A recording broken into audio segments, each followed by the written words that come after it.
Hi folks, welcome back to some more Hobby Nightmares. It is Wednesday and you've made it halfway through the week. Congratulations to you. Well done.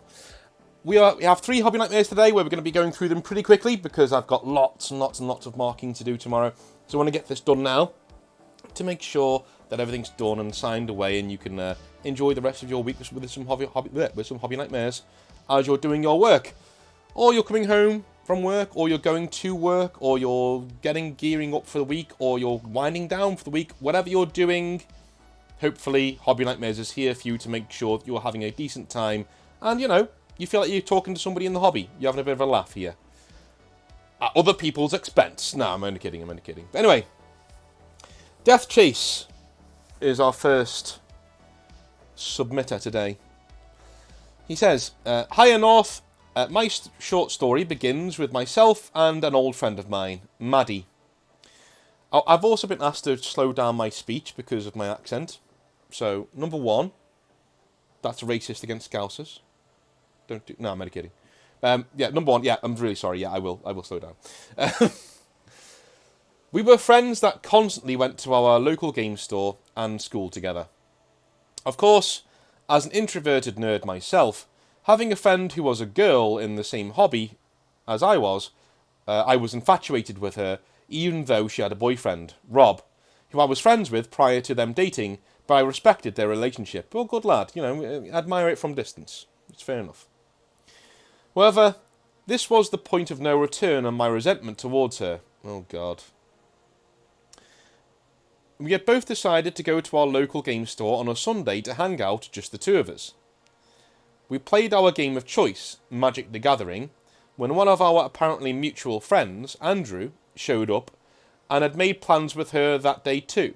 So, they decided to go and do something and left the shop with myself still just sitting there. Prior to them leaving, I had asked what they were going to do, as I wanted to hang out as well. Andrew said, "Oh, I'm just going to show her around the neighbourhood." Jesus. This is why I rail against the friend zone, right? 1, this person's got a boyfriend, so maybe, but let's take that out of the equation. Get out of the friend zone one way or another. Either succeed in not being a friend anymore and being with that person, or take a grenade and throw it directly onto the friendship that you've got with that person and leave, if you're interested in them. Those are the only 2 ways, man, or people will manipulate you. They will take that love that you have for them, they will manipulate it into all sorts of other things going on down the road. I did hear the other day, there are 2 sides to it, right? There's somebody said that I think it was somebody in the comments said that the friend zone is a myth. I don't think it's a myth, right? I think the restriction of it is a myth. I think the friend zone is a real thing that certain people use to manipulate folks into getting what they want, or to having an emotional kickstand there, ready to catch them whenever Chad leaves them, sort of a thing, right? But I also think that it is a myth in what you're saying, and because you can literally walk away at any time, and if you have any self-respect for yourself as a man, you will walk away from a situation where you're being friend-zoned. You have too much pride. You say, you know what? Well, F this situation. See you later. I'm gone. Bye. And you throw a grenade on the entire thing. And if the woman then says, "Oh, what? Just because I won't sleep with you, you don't want to be friends with me anymore?" Yes. Yes. That is exactly what I'm saying. You're wasting my time. I'm not here looking for the one. I'm not here looking for a woman who's going to value me and who I can bring value to, and we can have a nice life together. If you're treating me like your kickstand, and then you're disregarding me whenever somebody else comes along, go F yourself, I'm leaving, goodbye, right? That is what you should be doing in this situation as well. 1, she's got a boyfriend. Why is she hanging around with other dudes on their own? And that may seem like a really old-fashioned thing, but if I have a girlfriend, right, and this has happened before, I'm going to tell you a story right now, and it's hard for me to tell, because it did hurt me quite a lot at the time. I had a girlfriend that I really liked when I was in London, and it was going really, really, really well, but she always told me that, oh, I get along better with guys than I do with girls. I have a lot of guy friends. That to me is a bit weird, but whatever, I'm a 21st century guy, I'm getting on with it, it's all cool. She then went out with this guy who I'd met before, seemed like a really decent bloke, right? And They went out together on a night, just have a few drinks after work or whatever. I went home from work. I was working with Games Workshop at the time, only for her to tell me the next morning, after she'd slept at mine, the next morning, that she'd kissed the guy the night before whilst they were drinking. Right, and I'd been railing against them being friends, going out on their own for a while at this point. I'd literally been saying, listen, I don't like that. I don't like that. It turns me off. It rubs me the wrong way. Why are you spending time with blokes on your own?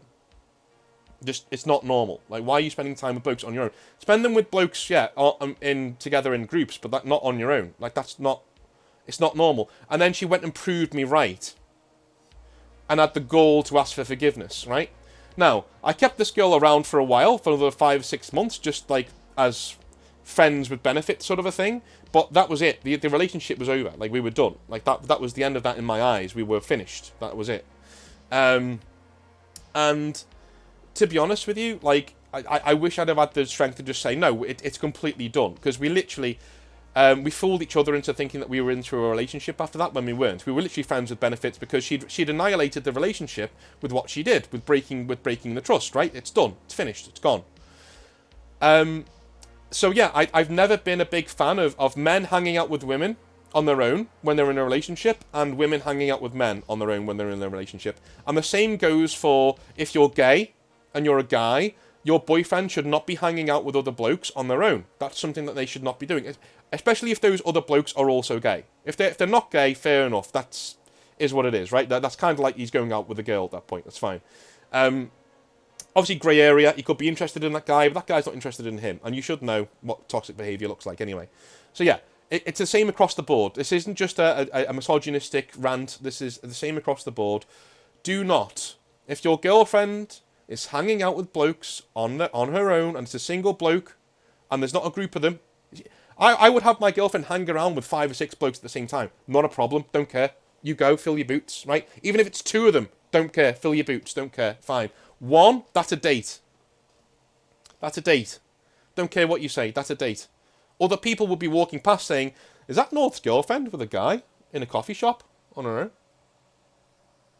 Same thing goes for men. Is that Jenny's boyfriend with another girl in the you know? Don't do it. It's a complete fabrication of trust and respect. Don't do it.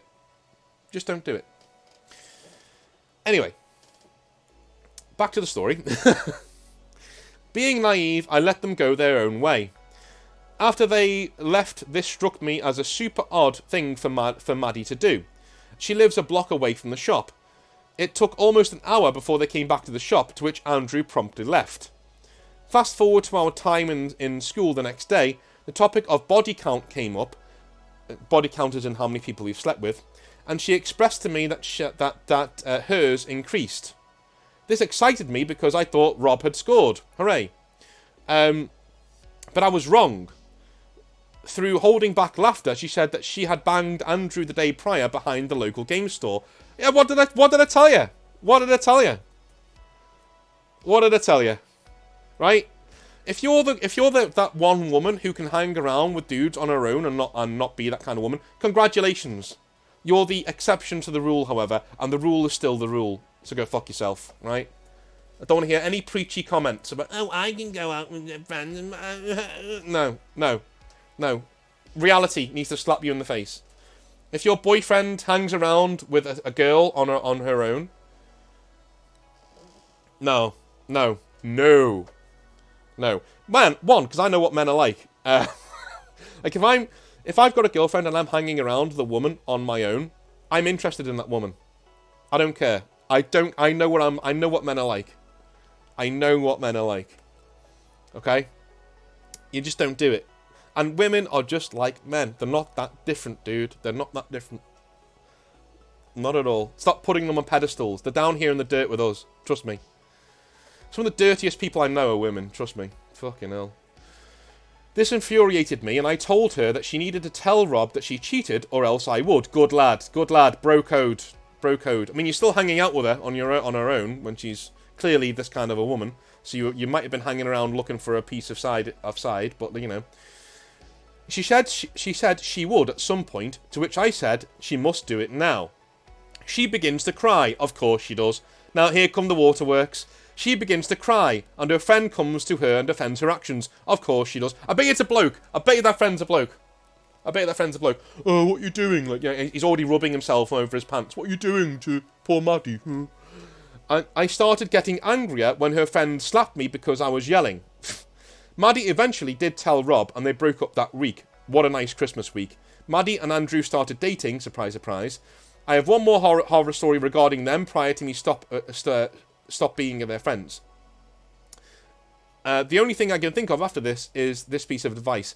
Pay attention to the content of someone's character. It defines who they are. I agree, man, I agree. But you did still hang around with somebody else's girlfriend, who was your friend, on their own. That is a big, big, big sign that things are not as they say they are. And I'm telling you now, dude, she was vetting you. Either she was interested in you and you've missed the signs and you're now in the friend zone, or she was vetting you. And you didn't, because you're a loyal friend, you didn't respond. That you didn't let it get to you.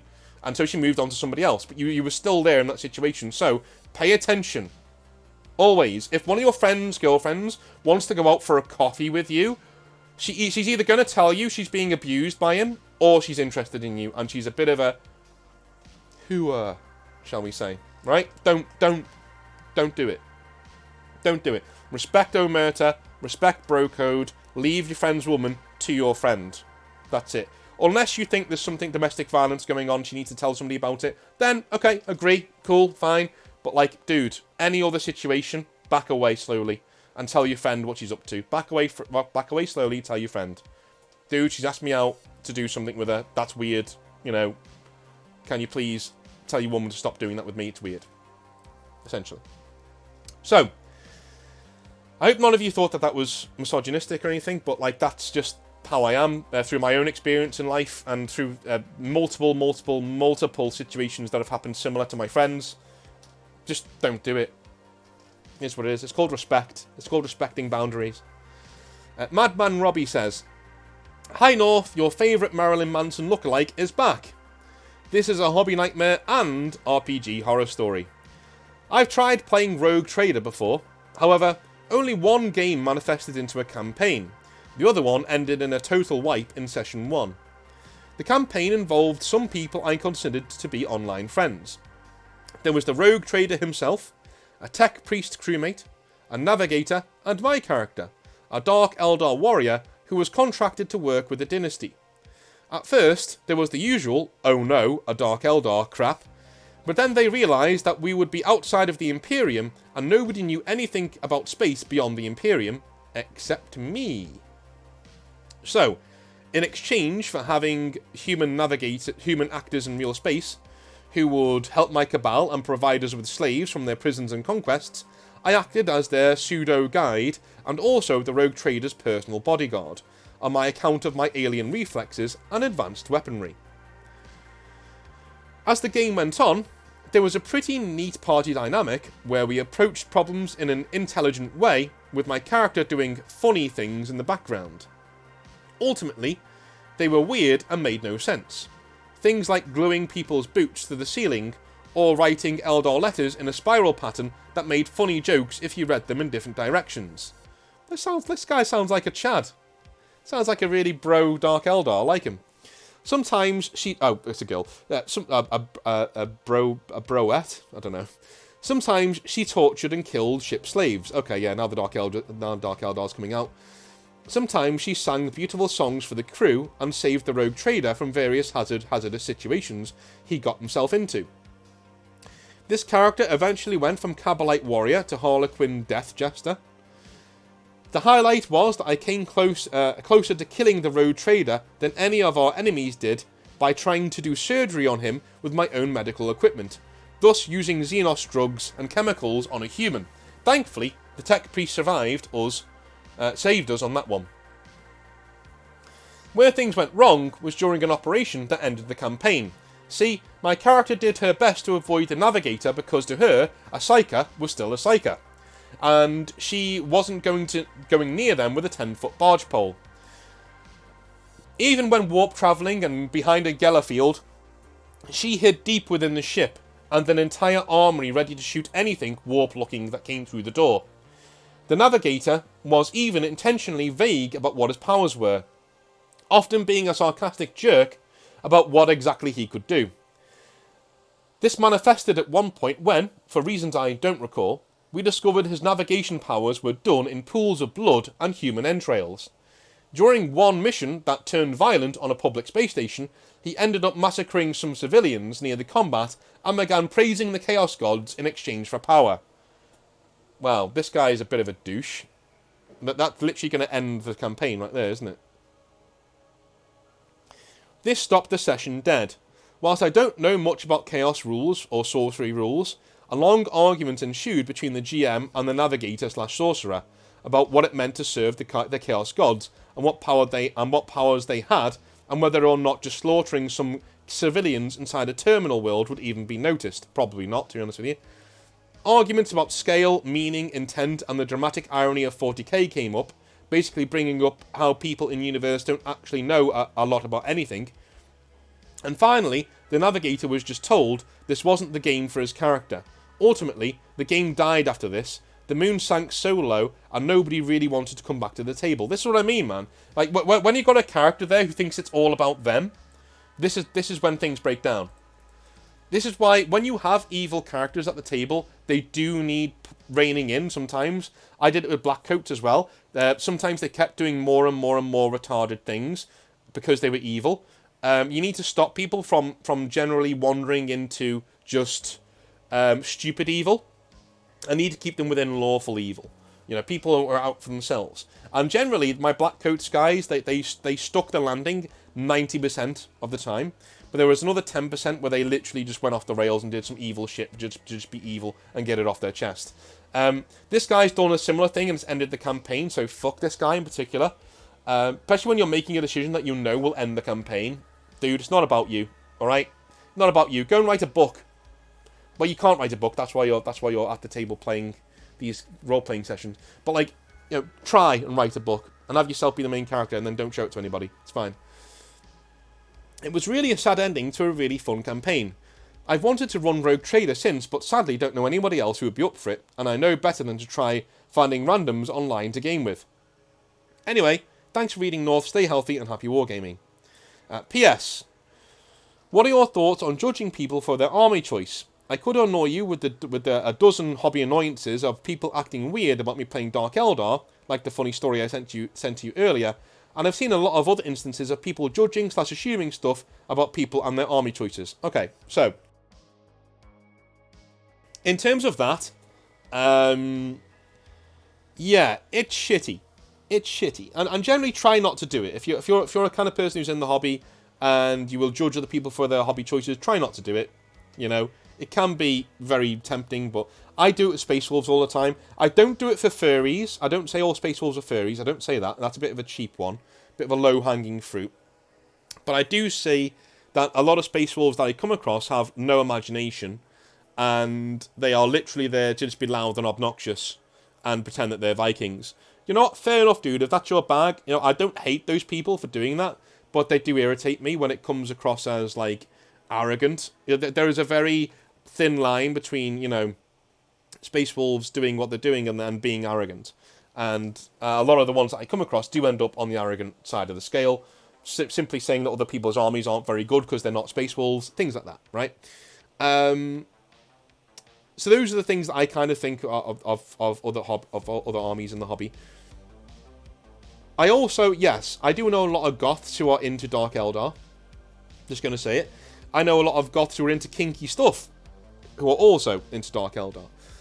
So I'm not going to sit here and say that none of these assumptions and assertions are not correct, because some of them are.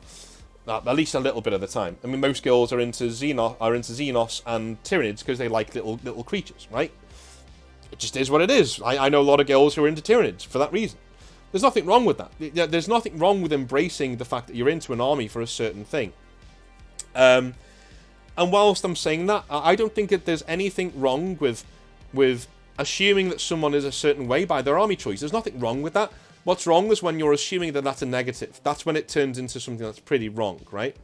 I do it Space Wolves, so I'm just telling you what I consider to be wrong. I know it's wrong behaviour, but I do it anyway because it's cathartic and I enjoy it. That's awful, isn't it? But you know what I mean. And if somebody's into Space Wolves, though, I will always give them the benefit of the doubt until they start to confirm my suspicions, and then I will simply leave them be, because I know where this is going, right?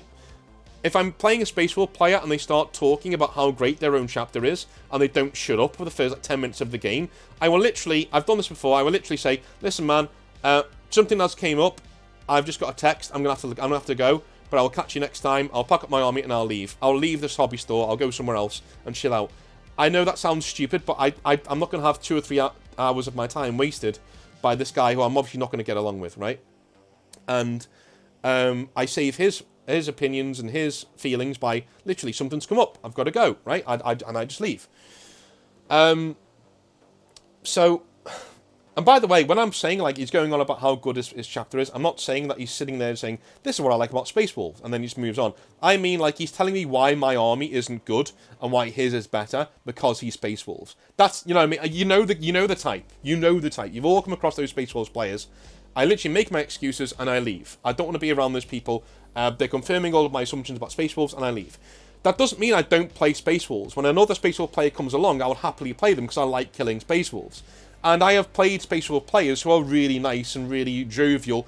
The amount of Father Christmas type dads that I know who play Space Wolves is ridiculous, right? There are some really diamond people who play Space Wolves. But that doesn't mean that there isn't a disproportionate amount of them who are also arrogant arseholes who I don't like to be around. Okay? So yeah, judging somebody on their army choice is wrong. Putting somebody in a box for their army choice isn't wrong, because evidence shows you otherwise, right? Evidence shows you that a lot of people who are into Dark Eldar are also into BDSM or really weird shit, right? Evidence shows you that a lot of the people who are into Grey Knights are, well, actually, I don't know. They're like Puritan people, I guess. I don't know. That's definitely not me, so there you go. We don't always fit inside the box. But anyway, yeah. Judging people is wrong, putting them in the box isn't, because they can always get out the box by showing you that they're not like that. Moving on. Steve says, and this is a long one, folks, so if you don't have much time, click off the video now. But if you do, stay with me, and let's read this mini book together. So, Steve says, love your content, and I've watched nearly every one of your videos. Thank you, man. Keep up the awesome content. I hope you have the time one day to read through this. Well, today's the day. I sent you a shot of my army that I took a couple of years ago, which I'm still very proud of to look at even after my recent experiences. You'll see a mix of old 2nd and 3rd edition models amongst the newer ones. Pretty much. I have seen the picture. It looks really, really cool. I do like it. Wanted to share with you my story in the hobby. A story based in the hobby hellscape that is Australia. Yeah, good luck with those prices, dude. As everybody knows, Upside Down Land is famous for a lot of things. One of those is being Games Workshop's dumping ground for really bad ideas, like pricing out its entire fan base to the point that no one can afford to buy a pot of paint. A side effect of this, of course, a lot of the cooler players leave the hobby. First, some backstory. My hobby started off all the way back at the end of 2nd edition. I was still just a kid in primary school. I was really into history and war, even at a fairly young age, which drew me straight to places like Games Workshop to Window Shop for toys. I got to know a bit of the story and thought it was great. Most of all, I thought the Imperial Guard were just the best. All these normal guys fighting these horrible creatures as best as humans could. Yeah, man, they are badass. The first Catachan plastic kits had just dropped when I got exposed to Games Workshop, and that was all I wanted. To me, they were the coolest thing ever. More badass than any of those armoured dudes or weird elf aliens. These guys have to fight their own planet to survive, and are tough as nails. To me, they are exactly what I imagined humanity would be struggling against all of the grimness of the 41st millennium would be like. That Christmas, I got a Catachan battle force, and if you can remember them, they were insanely cheap for what you got. A whole platoon, command squad, sentinels, and heavy weapons teams. Here comes the 3rd edition, and the Catachan's Codex dropped, which sucked, by the way. If you played Catachans, you couldn't field any tanks, otherwise you were just generic Imperial Guard, and lost all your special rules. I didn't care. I loved my army of buff men mountains, that were so tough that their muscles is all they needed to stop a wayward bolt around. I was more into the building and painting, but loved playing too. I was never a meta as a kid, and didn't care about losing. I was pretty much used to it anyway, because imagine playing guard with no tanks back when your weapon strength meant you could penetrate nearly any armour without big guns. Yeah, I was the same, man. I played Eldar and when I was a kid, and I lost every single battle because I didn't know how to play them. They were a glass cannon. I still love them though. I had a few, but could never field them as a 3rd edition Catachan player. Everyone I ever played as a kid was cool, and loved it just as much as me. No meta playing, just cool stories and an awesome atmosphere.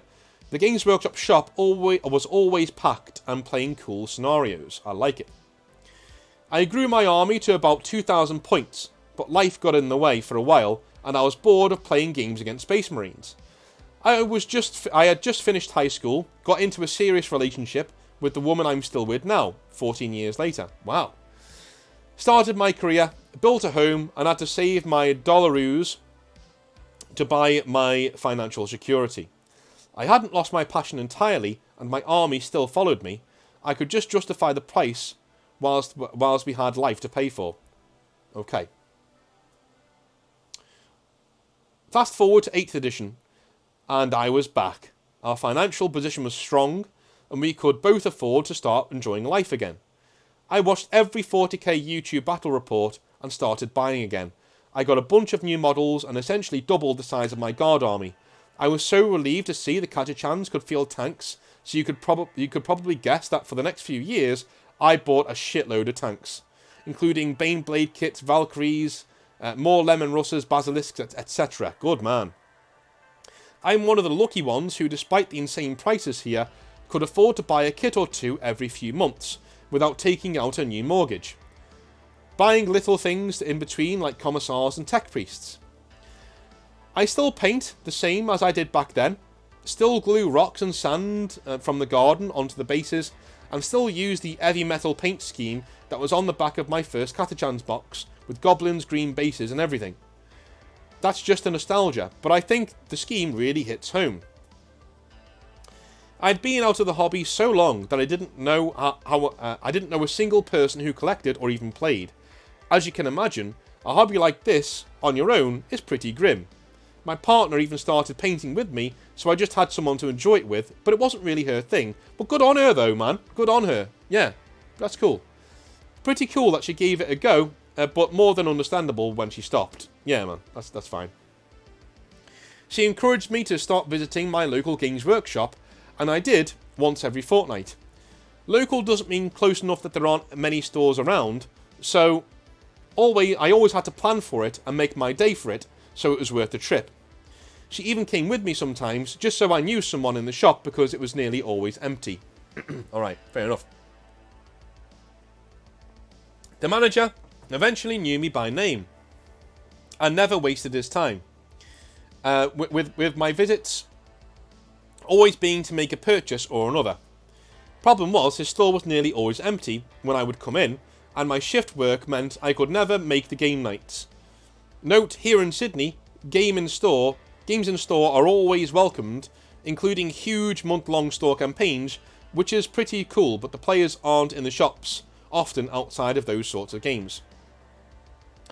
The manager was cool, and he actually offered to play a small campaign with me, knowing that I couldn't make it very often. We played 2 games, 1,000 points and 1,500 points, and just wrote them off as intros. We agreed on an awesome narrative. My Catachans after the Tyrannic campaign were written off as a plague ridden by the Inquisition, given their exposure to the Hive, and the Ultramarines would be dispatched to cleanse them, which I thought would be awesome. Last stand of a betrayed legion of heroic Catachans. Go figure, it was just like Rambo. Yeah man, that's pretty cool. I had a patrol detachment of Tempestus Scions, who we agreed were in orbit after fighting the Hive menace alongside the Catachans, who would drop in to help their battle brothers from what they saw as the highest betrayal given their sacrifice. When he saw my Catachans for the first time, he was amazed. He said he could never convince a soul to buy them, and hasn't had a Catachan army in his store for years. I have a feeling that he was more excited than me, but told me that he couldn't make a habit of playing these games with me considering his job, and I totally understood. Why though? Is that because there was not much time? Or because somebody could come in and see him playing games? I don't know. He appreciated how I played because I played as humans would, mechanised and hurtling towards their foe. All of my troops were mounted in transports who hurtled forwards, hellhounds exploding in the enemy lines, and chimeras charging over his troops. These games were epic, with moments like a squad of intercessors destroying my backline and my detachment of Melter Scions swooping out of their Valkyrie, destroying his melee dreadnought in one go before it could hit the Katachan lines, just like the narrative. Neither of our lists or tactics were meta, which is why we had such epic moments. It really felt like we played our armies the way that they would be played in real life. By example, my Hellhound, when it was alone in his front line and on its last wounds, charged forward in a one last stand kind of manoeuvre, which was destroyed, and the crew's last act was detonating their steel Prometheum coffin, killing his warlord, Gilliman, in the process. That's cool, man. That is awesome. He told me I was always welcome to hang out in the shop and grab a game with all the customers. We were both in our 30s, so can string a good story without the bullshit. This is where the nightmares started.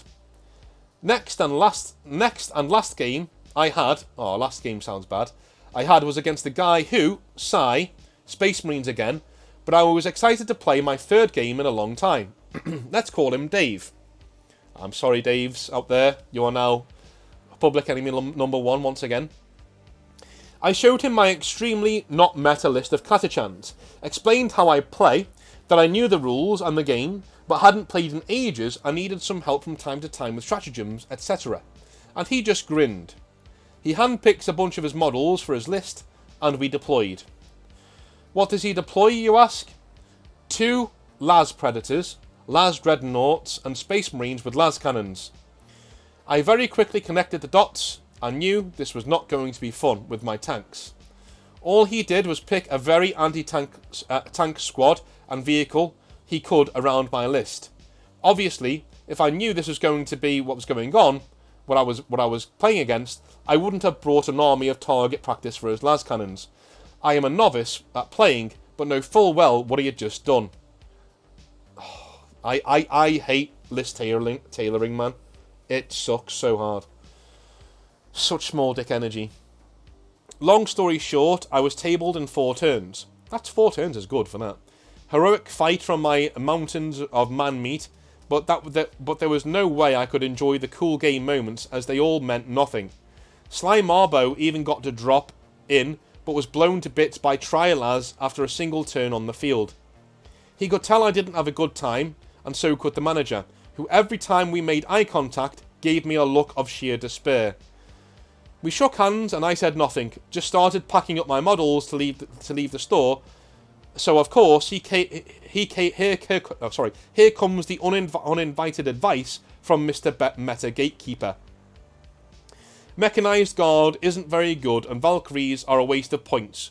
You need to bring more squishy troops next time to take the hits of my heavy weapons. He said this as if he wouldn't just have had tons of bolters if I had just... it's not well written from this point on. The next little bit. Okay. He said this as if he wouldn't have just had tons of bolters if I had brought such a list in. What a load of bullshit. Yeah, exactly, yeah. He's giving you this advice, but let's be honest, if you had followed his advice, he'd metagame his list to take out that list and then give you more useless advice. I quietly told him, fuck off mate, there is no next time, and walked out of the store. Wow, okay. I thought I'd give it a while and would just post my builds on the hobby store social media page. This was fine until I dared ask a question, and out came the Gatekeepers again. I asked anyone if anyone had ever used a Baneblade variant in a game and what they thought a cool and useful one to build was. I had built a Baneblade already and wondered if a Shadow Sword would be cool and useful. No one actually answered the questions, instead bombarded me with bullshit about how I had to magnetize it, otherwise it's a waste, and how if I didn't, I shouldn't have bought the model in the first place. After updating my question with I'm not doing that. I'm reiterating the original question, especially if anyone had ever used one. They started arguing amongst themselves. There were about 16 responses which were all bullshit, so I deleted my post and haven't posted anything since. This may seem like a small hurdle, but you have to understand that the only real positive experience I've had has been a single man being a Games Workshop manager and my partner. The rest has been pure poison. I don't have the patience to deal with people like this outside of work. Man, I don't blame you. I do not blame you. I won't say what I do, but it's extremely stressful to the point that suicide and traumatic disorders are common. So experiences like this are just not feasible for me in my normal personal life. People, unfortunately, don't realise that the way they act in the hobby poisons the water that we all drink from. I don't have the time to deal with this sort of stuff, and as much as I love the hobby, this coupled with a huge amount of price increases have meant I haven't bought or played in over a year. The market is so small here already, and I'm worried it will completely disappear with the mix of toxic players and toxic corporate decisions. Hopefully head office one day decides to treat us with a bit more respect, so the hobby down under doesn't drown in sludge and attract back all those people that I remember from all those years ago. Anyway, Noor, thanks for reading, mate, and all the best, Steve. So yeah, man, I am very, very, very sorry that you had to go through that. That is absolute bullshit. I cannot stand the, not just the gatekeeping, but like the absolute meta chasing bullshit that you get sometimes. But what you've come across there is a really bad section of the hobby. It is not the hobby in its entirety. I would talk to the manager and try and have a response where you can actually book in a time to go and play with him, right? Try and make friends with him. Try and go in and play with his armies and have some fun with any army that he has lying around. That's what I would do. The sheer amount of people in the hobby who are just there to nuke you off the table and then wag their fat fingers at you for not bringing a meta list like them is completely beyond the pale. I understand why you told him to fuck off and that there is no next time. There's a bit harsh. He might have just had one of those days where he brings something that he thinks he's playing another meta player and you have something up your sleeve, and then he's giving you some good-hearted advice afterwards. But yeah, most likely not, and most likely your response is the right one to have. Metagaming and list tailoring is shitty, and if you're not in a tournament or in a group of people who want to metagame, don't do it. Now, here's the other flip side of the argument, Steve. If they are a group who metagames, leave. It's their group, they can do what they want, they can do the hobby in whatever way that they want. That's why it's called the hobby. If you don't like what they do, leave. It looks like you already have done. And go and accrue people that you like to play with in the hobby, i.e. the manager. Go and pick your opponent. That is half the hobby, maybe even more of half of the hobby, is picking your opponent and making sure that it's the right one for you. I'd say it's even more important than picking an army most of the time. It's picking an opponent who you're going to have a good time with. That's my advice. Anyway. Love you all long time. I will see you tomorrow. Yeah, tomorrow's Thursday, where we will be discussing some Dark Angels. So I will see you then. Let's have some fun. Love you all long time. See you later. Have a good one.